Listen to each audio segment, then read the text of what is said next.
ભાવનગરના ઘોઘા તાલુકામાં કોઝવે પર પાણી ફરી વળ્યા। કોળિયાકથી નિષ્કલંક મહાદેવ જવાના માર્ગ પર પાણી ફરી વળ્યા છે, ત્યારે માલેશ્વરી નદીના પુલ પણ પાણીમાં ગરકાવ થયા। અવરજવર કરવામાં લોકોને ભારે હાલાકી થઈ રહી છે।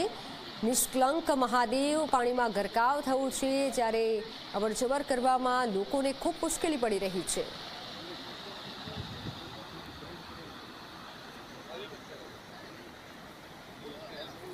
મહાદેવનું મંદિર પાણીમાં ગરકાવ થયું અને લોકોને ખૂબ મુશ્કેલી પડી।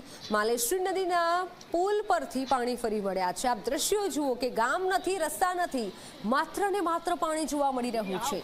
ગામ લોકોની પરિસ્થિતિ અત્યારે દયનીય છે। તમામ લોકો પ્રાર્થના કરી રહ્યા છે કે મેઘરાજા હવે ખમૈયા કરે।